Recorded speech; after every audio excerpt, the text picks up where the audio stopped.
Assalamualaikum warahmatullahi wabarakatuh.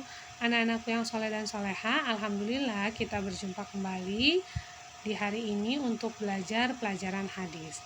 Hari ini kita akan belajar pelajaran kedua, yaitu hadis larangan memaki sesama muslim. Baiklah, untuk itu kita awali pembelajaran hari ini dengan membaca basmalah dan doa belajar. Bismillahirrahmanirrahim. Allahumma anfa'na bima 'allamtana wa 'allimna ma yanfa'una wa zidna ilman. Kita baca bersama ya lafaz dan terjemahan hadis. Bismillahirrahmanirrahim. An Abi Hurairah radhiyallahu anhu anna Rasulullah sallallahu alaihi wasallam qala al-mutasabbani ma qala fa'alal badi minhuma hatta ya'tadiyal madlumun. Rawahul Bukhari. Dari Abi Hurairah radhiyallahu anhu berkata, bahwasanya Rasulullah telah bersabda, dua orang yang saling memaki terhadap apa yang dikatakan berdua, maka dosa memaki itu akan ditanggung oleh yang pertama memaki selama belum dibalas oleh pihak yang dimaki. Hadis riwayat Bukhari. Isi kandungan hadis. Allah dan Rasulnya mengajarkan kepada umat Islam bahwa sesama muslim itu bersaudara. Tanda sesama muslim itu bersaudara adalah mereka saling menyayangi, saling bersatu dalam persaudaraan, dan saling menasehati dalam kebenaran. Tidak boleh bermusuhan, tidak boleh menghina atau caci maki, tidak boleh membohongi sesama dan berkhianat, tidak boleh mengganggu dan menyakiti sesama dan sebagainya. Pesan Nabi, jangan pernah menzalimi sesama karena Allah tidak menyukainya dan akan memberikan balasan buruk bagi pelaku kezaliman.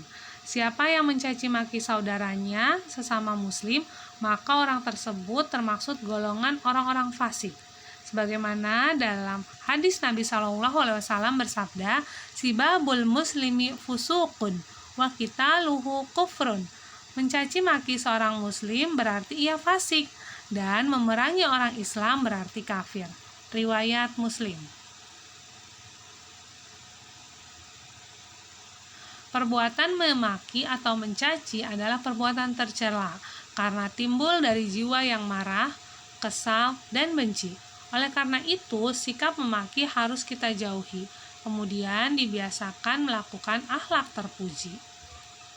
Semua muslim tidak boleh berjiwa marah, kesal, dan benci. Semua itu adalah hasutan setan, dorongan hawa nafsu yang tidak terkendali, maki dan cacian. Selama yang dimaki tidak membalas makian dan cacian si pemaki, maka dosa memaki itu hanya dipikul oleh pihak si pemaki. Tetapi apabila telah dibalas oleh pihak yang dimaki, keduanya sama-sama berdosa. Jadi anak-anak ibu, kalau ada yang menghina sesama muslim, maka tidak perlu dibalas, karena nanti dosanya akan sama. Diamkan saja, doakan supaya teman kita yang memaki kita itu berubah untuk tidak memaki kita lagi. Biasakan untuk selalu melakukan akhlak terpuji. Akibat menzalimi sesama muslim. Suatu hari, seorang bangsawan membangun istana yang megah. Lalu datang seorang nenek tua yang miskin dan membangun gubuk kecil sebagai tempat tinggalnya di samping istana itu.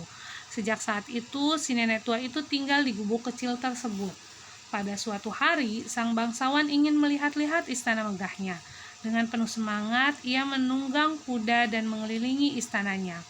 Namun, betapa terkejutnya sang bangsawan ketika ia melihat gubuk kecil di samping istana megahnya.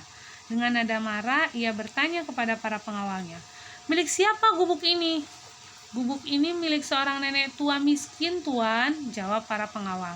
Sang bangsawan merasa geram dengan ulah si nenek tua. Ia lalu memerintahkan kepada para pengawalnya agar menghancurkan gubuk kecil milik si nenek tua. Dalam waktu singkat, gubuk tersebut rata dengan tanah. Tak lama kemudian, si nenek tua datang. Ia sangat terkejut melihat gubuk kecilnya rata dengan tanah. Dengan menahan kemarahan dan kesedihan, si nenek tua lalu bertanya kepada orang-orang yang ada di sekitar gubuknya yang telah hancur, siapa yang menghancurkan gubukku?" Orang-orang lalu menjawab, "Para pengawal sang pembesar istana ini yang menghancurkannya atas perintah sang bangsawan."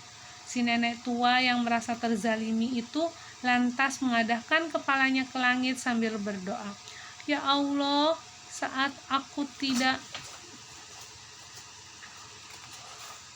berada di rumahku, para pengawal sang bangsawan menghancurkan gubukku. Aku mohon kepadamu ya Allah untuk memberi balasan setimpal atas kezaliman ini."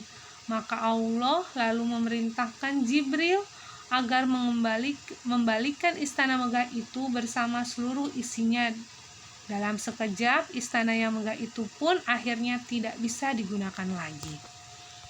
Nah, pesan dari kisah di atas adalah jangan pernah menzalimi sesama muslim karena Allah tidak menyukai dan akan memberikan balasan buruk bagi pelaku kezaliman. Anak-anak ibu jangan pernah menzalimi orang ya, karena doa orang yang terzalimi itu insya Allah diijabah oleh Allah ya. Terima kasih anak-anakku, semoga penjelasan hari ini mudah dipahami. Terima kasih. Assalamualaikum warahmatullahi wabarakatuh.